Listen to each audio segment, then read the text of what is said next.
Is that Kevin? Oh, we're going to... Kevin Smith? Good morning. Good morning, Kevin Smith. How are you? How are you guys? Hey, were they playing Clerks in Central Park yesterday? That's why I'm calling in. It's happening on Sunday. Oh, Sunday. Because I do a lot of biking, and I bike... Oh, wait, I'm bad. My bad. It's Saturday night. Oh, man. Because I was biking... Two things that I'm going to tell you about. What about the bike? Go ahead. Oh, no, I was just biking around, and I saw where they're going to have the festival. That's pretty cool. They're doing a quick little mini movie festival in Central Park. And I knew really Kevin Smith had...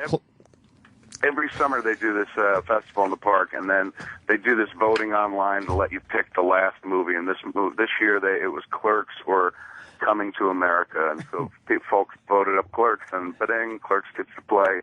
It's a Saturday night in Central Park. I think it's in it's called Sheep's Meadow. Yeah. And Brian O'Hollander played Dante. He's going to get up, introduce it, and do Q&A and stuff. Oh. Unfortunately, I'm going to be in Ottawa on stage, so I won't be there. Oh, you won't be able to make it? Pretty cool. It's close to Sheep Which Meadows. is a bummer, man. Like, can you imagine? It's coming up on the 20th year. Yeah. Coming up on the 20th anniversary. And 20 years ago when we made that flick, never in a million years did we imagine it would be exhibited at all, let alone in Central Park. Yeah. Later. So that's a very cool thing for us. That is pretty goddamn cool. Man, anybody else from the movie going to be there? I know for a fact Brian's going. Okay. Jason Mewes is going to be with me, or maybe actually he's flying down to Jersey too, so he might go there. We have a pretty busy weekend. Right now I'm in Florida. I just went to Star Wars Celebration 6, which was amazing. What was that all about? They do a convention every other year, the Lucasfilm, the Star Wars organization, and essentially they throw their own Comic-Con, but just for Star Wars fans. So it's called Star Wars Celebration. This is the sixth time they've done it, I guess, here in the States. I think they've done it twice abroad. So it is like a gathering, 25, 30, 50,000 Star Wars fans over the last 3 days in Orlando. Yeah, it's pretty damn neat, and I got up to Q&A last night, a normal Q&A show, but it was very Star Wars centric, so that was a lot of fun. What kind of cool shit was there? Yeah. Oh, they've got stuff on display on the floor. There's people walking around cosplay. I mean, if you're remotely a Star Wars fan, bring a wallet because, boy, they got stuff that you've never seen before. Really? Vendors coming from all over the country and stuff. So it's neat, man. It's an eyeful, and the people are just so sweet, dude. You talk about a bunch of Star Wars fans. Yeah, a bunch of Star Wars geeks. They're pretty harmless. You could come down here and dominate. You could literally come down here and take over the con. Yeah. They're nice, but they're soft. I want to go to that really bad. That does sound like something that'd be pretty fun. Never. It's a good time, man. Like I went up on stage last night to do the Q&A. I got a little emotional because I was talking about the kid I used to play Star Wars with when I was a kid. His name was Pete King. He would come down from Brooklyn to New Jersey every summer. His family had a bungalow. So his dad worked for, I think it was the Power and Light Company in the city. And when it came to the summertime, he just wanted to get out of there, bring his family down to Highlands because there's a beach there and a seaside community. So Pete King had every Star Wars figure there was and the big toys and play sets. So he'd come down every summer and we'd sit there and play Star Wars. And I was telling the cats last night that, when he was about 19, 20, he stopped coming down. We stopped playing Star Wars around the age of 13. He got more into punk rock and stuff like that. And one day he was out with his friends, stepped off a curb in Manhattan and just got slammed by a taxi cab. And, oh, man. It was really sad. So when I was on stage. That's not a happy story. It's not very happy story to begin the Star Wars celebration with, but I told him that, and then said it's kind of like me and Pete finally made it. So it was a really, really nice moment. And then, of course, lots of Mon Mothma jokes and stuff like that. Of course, humor. Every Star Wars joke I always thought was too obscure to include in a movie. I was able to bring out last night. Yeah, they'll get them. Kevin, did you go to a Star Wars the orchestra thing live when they did that? No, but I heard it was fantastic where they performed the score live with the movie. It was amazing. Well, first of all, in the lobby of the venue, they had all actual memorabilia from the movie. So I took pictures of the actual Han Solo frozen in carbonite, the actual thing. From really? Shit like that. Awesome. And then you go in. There's an orchestra. There's the biggest LCD screen ever of all time or whatever. Behind the stage, and they play there's a live symphony and chorus there, and they play to the clips, but they play it perfectly timed live man. to the footage of the cool. That's and awesome. and then Anthony Daniels, C-3PO, narrates the whole thing, and he tells the story of all 6 Star Wars movies over the music. And they start with the fucking 20th Century Fox thing and Long Time Ago in a Galaxy Far, Far Away. And like, dude, I'm getting chills talking about it. I literally cried through the first like 5 minutes of it. Through your tears. Out of excitement. You just were weeping openly from the music. I get so excited at shit like that, it makes me cry. Music does I cried something. at fucking the last Wicked? Batman movie.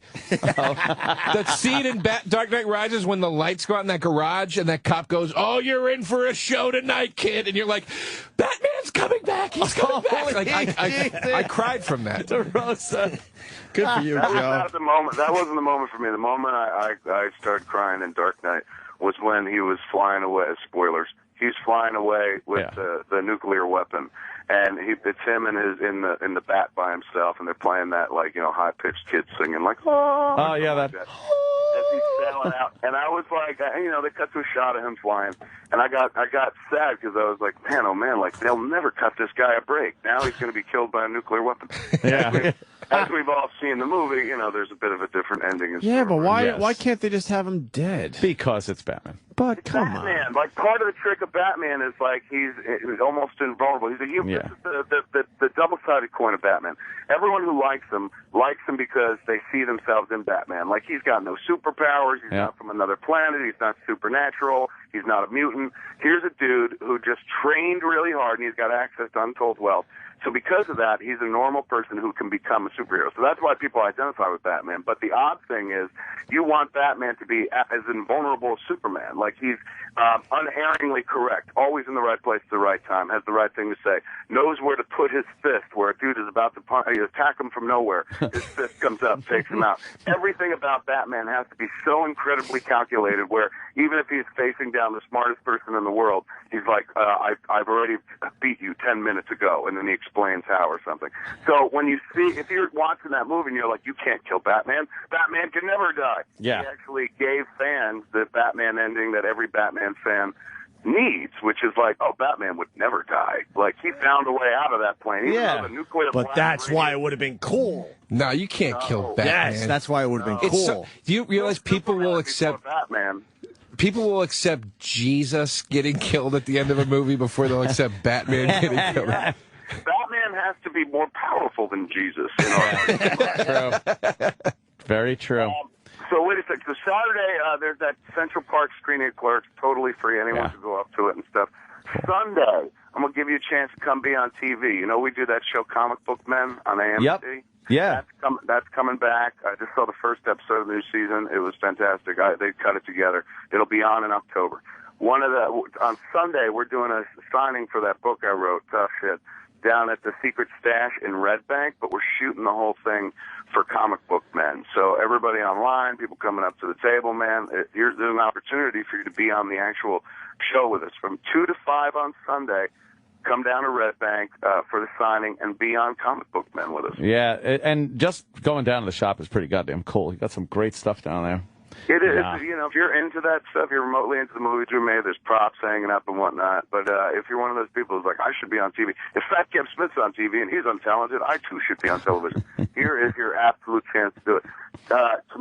Sunday from 2 to 5. Going back to something we were talking about before, man, the Star Wars thing with the live orchestra. Yeah. I saw Bugs Bunny on Broadway at the Garden State Arts Center in 1993. And it was basically the same thing. They took all these clips from classic Warner Brothers cartoons, like, Kill the Rabbit and all the very musical episodes. And they had the live orchestra performing it. It's pretty damned impressive, man. Go ahead. Yeah, when you watch those old cartoons and realize that, I mean, there was an orchestra going over every little tiptoe move that the characters made, all of those, when they're running, all of them had a song behind it, and it wasn't just some stock music that they threw. It really is amazing the work that went into a fucking cartoon. Yeah. I mean, that's the thing. Like, when we watched those cartoons as kids, we thought, clearly these were made for us to entertain us on syndication on a after school or Saturday afternoon. Yeah. But those were theatrical shorts meant for an audience that wasn't just primarily children. Most Right. of those shorts were viewed by adults, so they poured everything into them. You're talking about gorgeous 24-frame animation, Yep. not the limited animation stuff we were used to from Hanna-Barbera and other companies. Oh, when it just got shitty, right? Oh, the animation got crap. Background over and over Yeah. again. Or even now, you know, in the age of Flash animation, like all of us can be animators. But Yep. watching those Warner Brothers cartoons where they were doing feature animation at 24 frames a second, I Yep. mean, every second of film contains 24 separate images to make up that second. It's lustrous. It looks almost real, even though it's a cartoon. And then on top of it, they built those amazing scores. They got full orchestras, and the guy's name escapes me. It begins with an L. And composed all of that music and poured it on top of it, and then included jokes that were aimed squarely at the older audience sitting there watching it. So as we grew up, we're watching the Warner Brothers cartoons and being educated as well as being entertained. Unfortunately, we also grew up as a generation that's like, if you got a problem with somebody, drop an anvil on their head. I wish. Jesus Christ. Well, it's like that era of Tom and Jerry where the Nelson Riddle years or whatever. Yes. Like, you know, like those are defined as the good Tom and Jerry years, you know? Yeah. Then they got bad. Yeah, they got animation got cheap. And there was one era, actually, that people figure the best Tom and Jerry, ironically, because most people will always be like, Hanna-Barbera and their limited animation. But Hanna-Barbera did the original Tom and Jerry theatrical cartoons, the ones that everyone loves, you know, not the ones later on where they're friends, sometimes they're talking, sometimes it looks very limited, the animation, but the ones that were made back in the 50s and 60s were made by Hanna-Barbera before they started their TV animation division. And that's when they figured out, like, well, we could save money doing limited animations. Instead of 24 frames a second, we'll do like 12 or 15. Yeah. So, but those cats who brought us, you know, a wealth of wonderful characters, and all the Hanna-Barbera cartoons and stuff, started by doing something even better looking, and that was those original Tom and Jerry cartoons that we all did. Even as a kid, I realized, like, the sucky animation when it was just the background, the character, and all that moved was the mouth when they had to talk. Like that and it was just open and close. It was a horrible thing, and even as a kid, I was like, this isn't as good as like watching the Roadrunner or... that's not true. Right. I thought the Flintstones house was that long. Yeah, the Flintstones. Well, the Flintstones were fun stories. Holy fuck, he could run. But the animation was limited. That was prime time animation. The Flintstones was a show like The Simpsons. Right. Yeah. At nighttime. Remember how long that fucking house was? Yeah. The Flintstones house? Yeah. Yeah, it was a long that's But then you was see a it from the cavern. outside, it was a short house. Yeah, they didn't give a fuck. They didn't care. Fucking cocksuckers. That's why it was so cool when Disney started to bring back the animated, because not that I don't appreciate computer animated stuff, but it's just not quite as cool as the Never will be. as the hand drawn, hand It'll painted never stuff. be It's as fucking absolutely cool. No, I'm not saying it's not cool. I'm just saying it's not quite as astounding to me to look at and go, Jesus Christ, this is hand painted, as Kevin said, 24 fucking frames per second. On an artistic level. That is insane. And I know CG takes forever, or computer animation, excuse me, takes forever to do. But there's something about you know, it's so fun. I was in here one time with that guy Chuck was in here promoting that movie Tangled. And we started talking about this, and I go, listen, man, I go, it's really cool that you're in this Disney movie, but you know, I really miss those hand painted drawn ones. And he goes, no, this is one of those. I feel like such a fucking idiot. Come a long way with that shit. It's kind of cool. Yeah. What's that? I watch a lot of animated films because I got a young kid. It's amazing. One of my favorites that you know, they've kind of I wouldn't say stopped 2D animation, but yes, it's predominantly the CG stuff right now. But one of Disney's last 2D animation, I think The Princess and the Frog was the last one they did. But prior to that, maybe two back, was, I thought, one of their best, Lilo and Stitch. Oh, yeah, with a little 2D animation. Little It clearly could have been CG because it takes place in space and lends itself to colorful characters and whatnot, and renditions in the CG world. But their 2D animation of that was so wonderful and so beautiful, it popped it to life almost like it is a Pixar flick. Yeah. I remember going to see that one, and I don't even have a child. So who's that creepy dude over there? Yeah, exactly. it's just me. Yeah. Wow, you find yourself in the middle of a Catch a Predator episode. This gentleman wants to see Lilo and Stitch. Anthony, why don't you just take a seat, leave the popcorn right over there? Yeah, we've got a plate of cookies over here for you, Ant. You brought Zima and condoms. Hey, Kevin, were you happy with Batman overall? Which one? Batman? Yeah, the last one. I'm a big Batman fan, so I did 2 podcasts. We do a podcast now called Fat Man on Batman, where that's all I talk about is various aspects of Batman.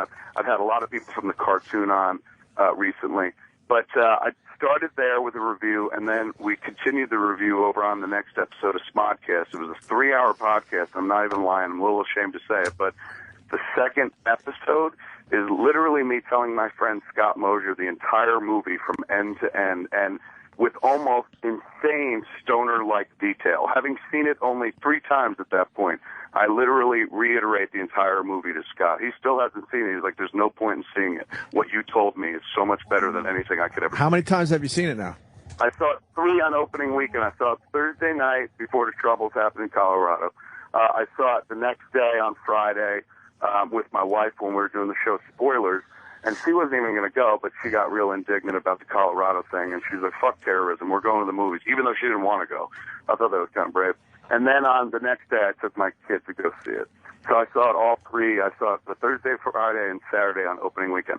I liked it quite a bit. There's definitely some plot holes or some stuff that I was like, man, are they going to tell us one more time that the autopilot doesn't work? There's little stuff like that. And the fact that Bane is an incredible badass who gets taken out by Catwoman and a gun at the end of the movie, and Batman never really gets to beat him. But other than that, I thought they did some nice closure. It was epic, dude. That movie was so massive. It just looked like it was a disaster movie, a comic book movie, a vigilante movie, a war movie, all at once. It was very ambitious, and when all was said and done, the first time I watched it that Thursday night, I didn't even have a seat. I was standing for 2.5 hours in the back. Jesus Christ. Never once felt it. Never once was I like, so I need a chair. I was so enthralled by it. Why wouldn't they give you a seat? You're Kevin Smith. They had sold out that screening, and I went up real late, and so we know the folks up at the theater at Universal City Walk, because we've been shooting Spoilers up there. So I said, hey, man, can me and Muse come watch it? We'll pay, but we got no seats. He's like, yeah, you come up and watch it in the projection booth. So first we went up, we were watching it from the projection booth, but it's really loud. The projector, the IMAX projector particularly, is insanely loud. So we're sitting right next to it. Tougher to hear the soundtrack. So we just went downstairs and stood in the back of the theater, man. And, I'm 42, so I'm standing up. I got varicose veins running down my legs. I'm starting to collapse. I'm feeling the vapors, if you will. Yeah. And then it didn't matter, though. The story had me in its grip so tightly that I didn't care, man. I was just way into it. Enough to go back the next day. I love Bane. All I do now is just Bane lines around the house. Yeah. I'm like, he's wondering why he was shooting the man. He was throwing him out of the plane. My wife was just like, I didn't like it in the movie. Please don't do it while we're fucking. I didn't. I had a tough time understanding Bane. Yeah, some people say that. Yes, I really did. There were definitely a few lines where it took me the second or third time to pick them up. Very few, though. I was really dialed in. But Kevin, as a filmmaker, why would you allow that to go through, knowing that some people will have a tough time with some of the dialogue of that character? To be fair, when they put the trailer out for the movie, the 6-minute opening sequence that they put at the top of, I think it was Mission Impossible, when it was out, they put out, Warner Bros. Released the 6 minutes of Bane on the plane and blah, blah, blah. Yes. When they did that, immediately, I guess there was like over 50% of the respondents were like, I can't understand what Bane's saying. I wasn't one of them. I love the fact that I couldn't understand, made me work harder to listen to them. Like, in the movie business, we're so used to spoon-feeding everybody the easiest access possible to the story and the details, and that's why there's so much exposition where somebody's just like, yeah, we have to get that bomb out of here or it might destroy this whole island and stuff like that. Yeah. So for me, I like being challenged. I like where they make me work a little bit harder. So when I first heard the voice and it made me try harder to listen and to focus on, zero in on it, focus in on it, I thought that was great. Then I started reading stories about how so many people complained that they went through and redid all Bane's dialogue. And there are clips on YouTube. There's this one great clip where they take I think it's about 10 lines from the movie, from that opening sequence, and then put them up against the 10 lines, same 10 lines in the finished version of the movie. And they completely redid his voice. He completely re-recorded his performance as well. Really? And even in that, there were some people who were like, I still can't understand it. And I would have preferred if they kept it the way it was in the 6 minutes that they showed us before the movie came out. Go to YouTube, dude. Just click in Bane voice. And there's this one clip that somebody did. It's fantastic, where you get to hear all the lines as they originally were in the released 6 minutes from back in Christmas, and then it's the same lines from the current released version of the movie. They did a lot of work on it. So if they didn't do any of that work, you would have been really frustrated. Yeah, no kidding. Can I ask? I want to, because Kevin, you're the guy to ask this question. You brought up the point that Bane got shot by Catwoman with the gun, and Batman never really beat him. And people have complained about that left and right in the movie. Bane deserved a better death. I thought that was awesome, because I felt like that brought so much closure to this particular Batman story, which was, Batman, you can't beat this guy. He is stronger than you. He is more powerful. And then Catwoman comes in and shows Batman, look, some people need to be fucking shot and killed. That's great. And you're not going to go that far, so it's time to fucking step down. Time to wake up and get a few firearms. That would have made that an Academy Award-winning movie if there was just one brief 2-minute monologue. Yes. Oh, that's classic, Joe. I appreciate the fact that your parents were killed by a gun, but every once in a while. Once in a while, dude. And now Catwoman has something on him. Yeah, you know. Little something. But did Bane die? Because they, kind of made it look like maybe he's not dead. That was he's still alive. Yeah, that was my only problem with it, was when she shot him, I was like, wait, is he dead? And then they never went back to it. I was like, okay, I guess he is dead. I think the way they get away with a lot of heightened violence in the Nolan flicks is they don't actually show it to you. It's more suggested. If you think back to The Dark Knight, whenever Heath Ledger is killing someone with a knife, you never see it. It's done with like a cutaway and a piercing kind of a violin shriek or something like that. So, like, when he's brought to the gangster who's like, oh, I'll give $1 million for him, 500,000 for him dead, $1 million for him alive, so I could teach him manners. He brings him in there and he puts the knife to the Joker pops up out of the bag, puts the knife to the dude's face, to his mouth, and starts telling him the story about, I got these scars. And they tell the story, looks at the other guy, goes, why so serious?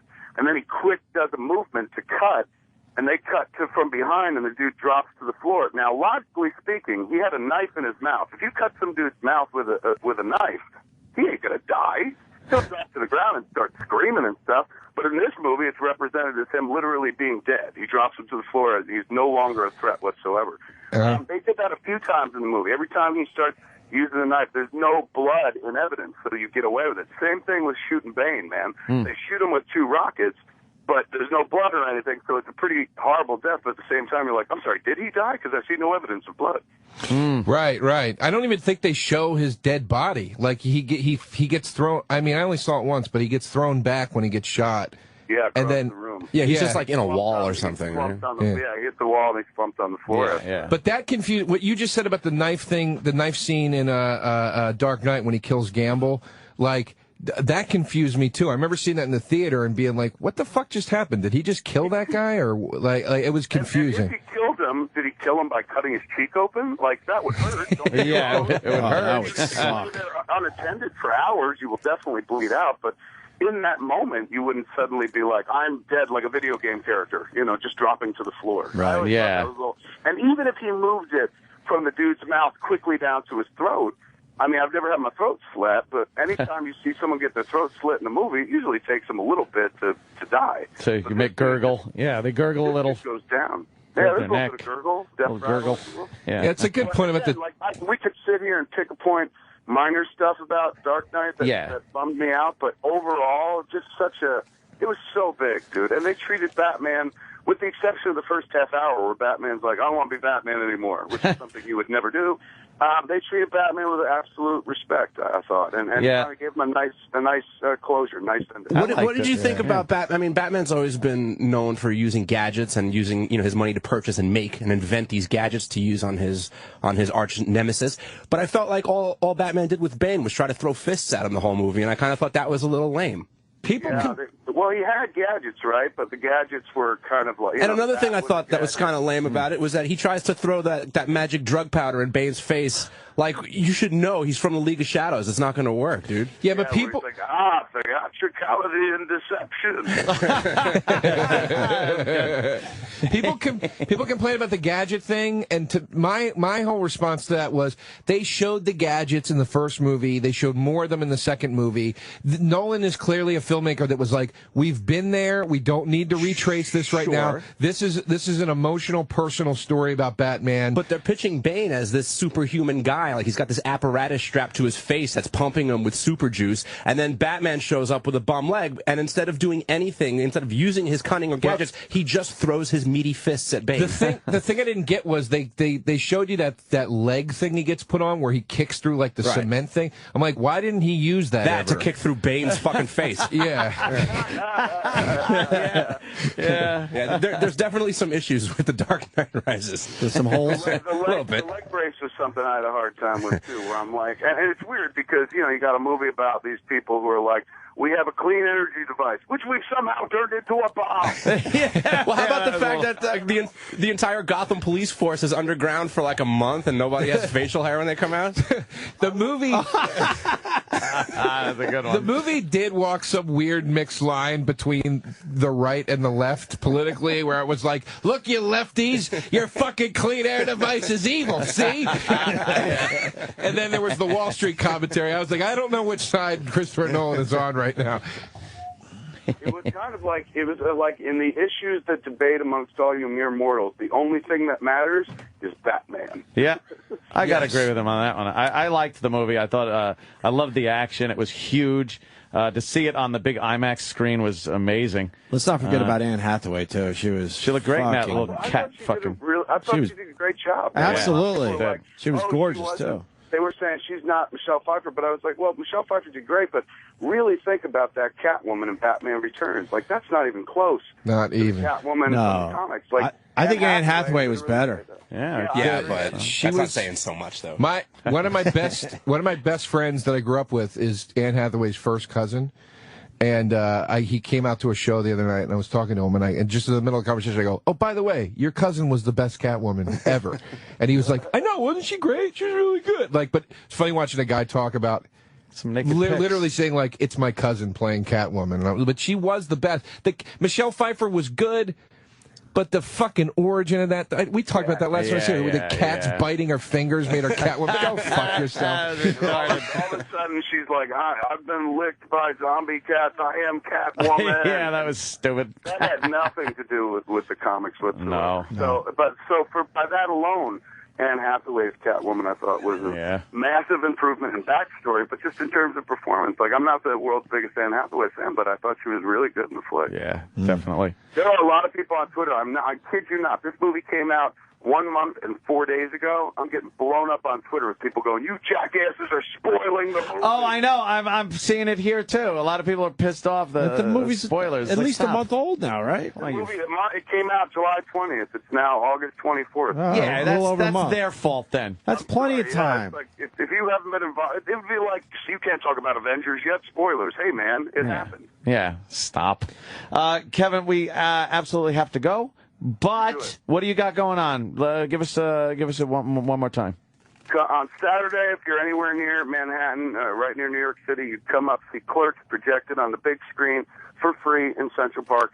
Brian O'Halloran going to be there, the guy who played Dante, doing Q&A. Yeah. The very next day, on Sunday, if you want to come be on our TV show, Comic Book Men, come down to Jay and Silent Bob's Secret Stash in Red Bank from 2 to 5. We're doing a signing. You don't have to buy anything.